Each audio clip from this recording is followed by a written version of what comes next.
चलिए दोस्तों, यहाँ पे हम बात करने वाले हैं टूल बॉक्स के अंतर्गत शेप टूल की। हम पढ़ रहे हैं कोरल ड्रा और इसके अंतर्गत हमने अभी पेन टूल, जूम टूल और साथ ही हमने जो है एक टूल और जिसका नाम है पिक टूल, जो सबसे बेसिक टूल है, इसके बारे में बात कर लिया। अभी बात करेंगे टूल बॉक्स के अंतर्गत सेकेंड टूल जिसका नाम है शेप टूल। शेप टूल की शॉर्टकट की होती है F10। आप कीबोर्ड से F10 प्रेस कीजिए, आप डायरेक्ट इसको सेलेक्ट कर पाएंगे। इसके अंतर्गत जैसे हमने फ्लाई आउट पर क्लिक किए तो आपको शेप टूल के अलावा कुछ और टूल्स देखने को मिलते हैं। इन टूल्स के बारे में भी हम एक एक करके बात करेंगे। तो पहले तो बात करते हैं शेप टूल के। तो शेप टूल जो है अलग अलग प्रकार से यूज़ होता है। जैसे ही हमने इसको सेलेक्ट करें तो आप ध्यान से देखिए, हमने जो है एक रेक्टेंगल बना कर रखे हैं, एक इलिप्स बना कर रखे हैं, एक पॉलीगॉन बना कर रखे हैं। तो इन तीनों में इसका उपयोग कैसे किया जाता है, चलिए बात करते हैं सबसे पहले रेक्टेंगल की।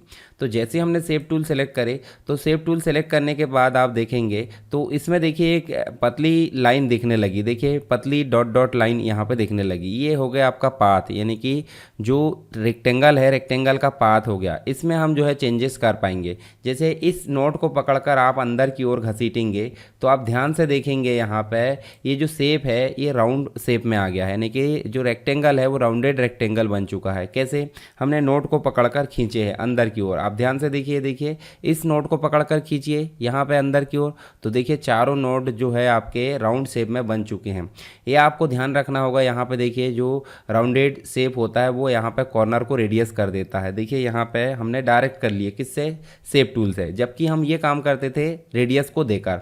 इसके अलावा आप जो है शेप टूल को इसको कर्व बनाकर भी यूज़ कर सकते हैं, यानी कि अभी जो है ये ऑब्जेक्ट के फॉर्म में है, जो आपका रेक्टेंगल दिख रहा है ऑब्जेक्ट के फॉर्म में है। इसकी हम जो है विड्थ को बढ़ा देते हैं, जो बॉर्डर है बॉर्डर की विड्थ को थोड़ा सा इंक्रीज़ कर देते हैं। जैसे मान लो मैंने 2 कर दिया, फिर से मैं शेप टूल में गया और अब ध्यान से देखिए डॉट डॉट अलग दिख रहा है और बॉर्डर अलग दिख रहा है। फिर से हम पकड़ कर खींचेंगे, ये रेडियस यहाँ पर बना देगा।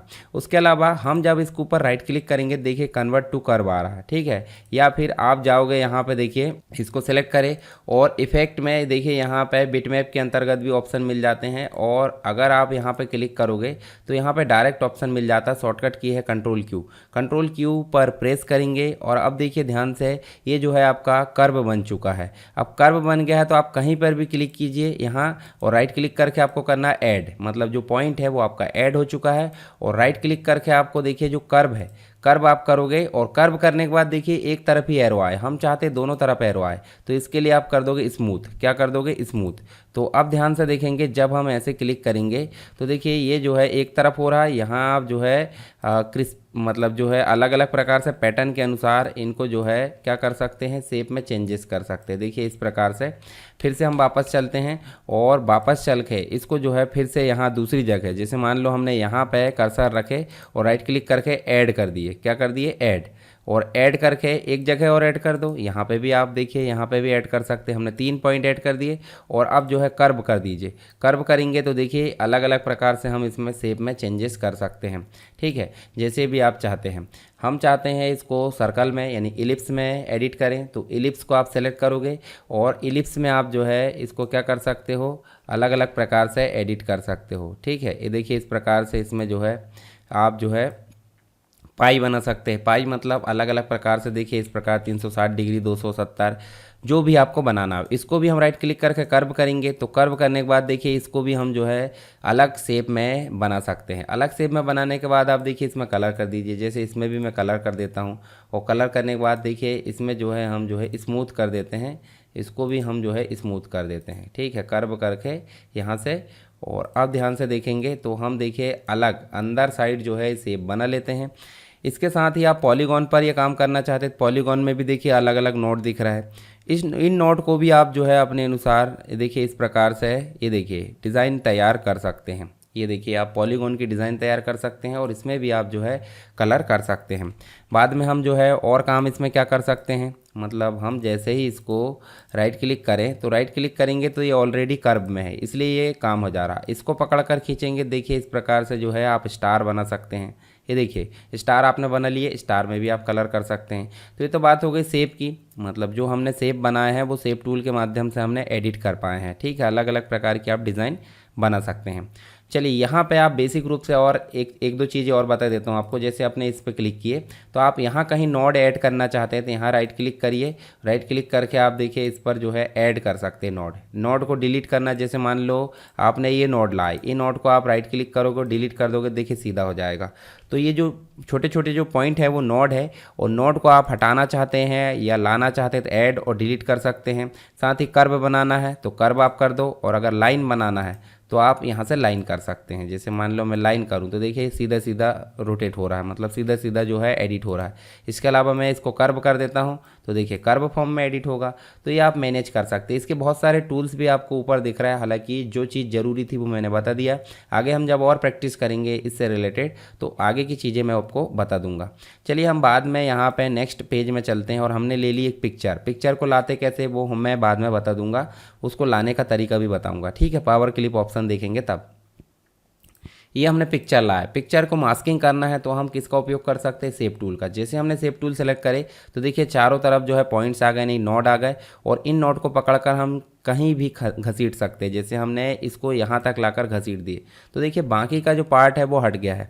अब ये काम हम इरेजर टूल के माध्यम से भी कर सकते हैं। इरेजर टूल बाद में हम पढ़ेंगे इसके बाद, तो इसके माध्यम से भी कर सकते हैं। पर इरेजर से जो चीज़ें गायब हो जाती है वो वापस नहीं आती, पर शेप टूल से हम वापस भी ला सकते हैं जब हमको ज़रूरत हो। देखिए इस प्रकार से हम वापस भी ला सकते हैं, जितना चाहे उतना भाग हम जो है ला सकते हैं, हटा सकते हैं। मास्किंग करना एक प्रकार से उसके लिए यूज़ होता है शेप टूल, किसमें, पिक्चर में। तो ये तो बात हो गई पिक्चर की। अब हम बात करते हैं नेक्स्ट टेक्स्ट की। तो टेक्स्ट में आप देखोगे, टेक्स्ट में एक दिख रहा पैराग्राफ टेक्स्ट और एक दिख रहा आर्टिस्टिक टेक्स्ट। दोनों के बारे में हम आगे विस्तार से बात करेंगे। अभी तो सिर्फ हमने टाइप करके रखें ताकि हमको शेप टूल का यूज़ करना बन सके। तो जैसे हमने शेप टूल सेलेक्ट करे तो शेप टूल जैसे हमने सेलेक्ट करे, देखिए हर एक के नीचे क्या आ रहा है, हर एक के नीचे आपको दिख रहा है यहाँ पे एक एक पॉइंट है। देखिए हर एक कैरेक्टर का एक नोट दिख रहा है। तो इस नोट को पकड़ेंगे और ऊपर की ओर करेंगे तो देखिए इस नोट को पकड़ के हम ऊपर की ओर करेंगे, देखिए एक एक कैरेक्टर को हम जो है पैटर्न बना सकते हैं। या फिर देखिए आपको एक छोटा सा पॉइंट यहाँ भी दिख रहा है और एक छोटा सा पॉइंट यहाँ भी दिख रहा है। अगर हम इस पॉइंट को पकड़कर ऊपर नीचे करेंगे, देखिए लाइन गैप को हम काम ज़्यादा कर सकते हैं पैराग्राफ के अंतर्गत। ये देखिए आसानी से, जबकि ये काम हम किससे करते थे, ये काम हम टेक्स्ट वाला जो डॉकर्स है, जो प्रॉपर्टी मतलब हमारा जो पैलेट्स है उसके अंतर्गत करते थे। इसमें आप देखोगे तो इससे हम जो है कैरेक्टर की जो अंदर की जो स्पेसिंग है, कैरेक्टर के बीच की स्पेसिंग को हम कम ज़्यादा कर सकते हैं। किस टूल के माध्यम से, मतलब जो शेप टूल है उसके माध्यम से, ये वाला पॉइंट। अब एक और चीज़, कैरेक्टर तो ठीक है, शब्द के बीच में भी तो गैप रहता है। तो कीबोर्ड से आप शिफ्ट की दबाएंगे और इसी को आप पकड़ोगे तो देखिए आपको जो है शब्द के बीच में गैप दिखेगा, दिख रहा है। तो इस प्रकार से आप शेप टूल का उपयोग कर सकते हैं। साथ ही इसमें आप जो है इस ऑप्शन को आप शिफ्ट के साथ दबाओगे, देखिए आप जल्दी जल्दी जो है ये काम कर सकते हैं। दूसरा यहाँ देखिए आपको ये जो टेक्स्ट है कोरल, ये भी दिख रहा है। इसमें भी आपको छोटे छोटे पॉइंट दिख रहा है। इन पॉइंट्स के द्वारा भी आप एक एक कैरेक्टर को क्या कर सकते हैं, ऊपर नीचे एडजस्ट कर सकते हैं। साथ ही ये वाले से आप जो है शिफ्ट के साथ आप प्रेस करोगे तो इससे भी आप जो है कम ज़्यादा कर सकते हैं गैप, ठीक है। शब्द के बीच में गैप लाना है तो शिफ्ट के साथ कर सकते हैं। चलिए ये तो बात हो गई किसकी, टेक्स्ट की। हम अगर राइट क्लिक करके इसको, जैसे हमने पेन टूल सेलेक्ट करे, पिक टूल सेलेक्ट करे, पिक टूल सेलेक्ट करने के बाद हमने राइट क्लिक करे और इसको कर दिए कन्वर्ट टू कर्व कर दिए। अब कर्व कर दिए तो देखिए ध्यान से यहाँ पे हमारे पास में छोटे छोटे नोट्स आ गए। देखिए इन नोट को पकड़कर हम ऊपर नीचे कहीं भी मैनेज कर सकते हैं। जैसे मान लो इस नोट को पकड़े हमने, मान लो ये शेप टूल सेलेक्ट करे और शेप टूल सेलेक्ट करके देखिए इस नोट को पकड़कर यहाँ लाकर छोड़ दिए, ये देखिए, ठीक है। और यहाँ पे ये जो बाकी के नोट है, देखिए हमने, हालांकि ये अच्छा नहीं लग रहा है, इसको छोड़ देते, हम इसको ऊपर ले जा लेते हैं। क्या करते हैं, ऊपर। इस प्रकार से देखिए हर एक को हम जो है ऊपर पैटर्न ऐसे बना सकते हैं। खास करके इसका उपयोग लोगो वगैरह डिज़ाइन करने के लिए किया जाता है। जैसे ये देखिए यहाँ बीच में पॉइंट नहीं है तो आप बीच में क्या करोगे, यहाँ राइट क्लिक करोगे, ऐड कर दोगे और ऐड करके आप ऊपर नीचे इसको मैनेज कर सकते हैं। टू कर्व करोगे और ऐसे आप इसको मैनेज कर सकते हैं। यहाँ पे भी आप जो है राइट क्लिक करके ऐड करोगे और ऐड करके आप इसको भी ऊपर नीचे मैनेज कर सकते हैं। तो देखिए थोड़ा सा जो पैटर्न है, पैटर्न टाइप की स्थिति यहाँ पे देखने को मिल जाती है। तो हमने यहाँ शेप टूल का उपयोग क्या क्या करके देखे हैं।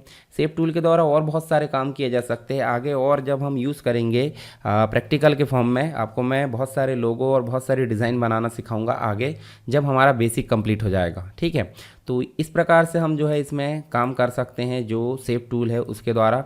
आई होप आपको शेप टूल का उपयोग तो बन जाएगा। आप एक बार और जो है इसको देख लेना, और अपने हिसाब से लगभग एक टूल को आप जो है आधा से 1 घंटा, मिनिमम आधा घंटा तो आपको देना ही है, तभी वो टूल आपके अच्छे से पकड़ में आ पाएगा। तो ये तो था हमारा शेप टूल, जो पहला टूल था एडिट शेप के अंतर्गत। अब बाकी की टूल के बारे में हम आगे बात करेंगे। अगर कोई दिक्कत आती है तो आप मुझे कमेंट बॉक्स में बता सकते हैं।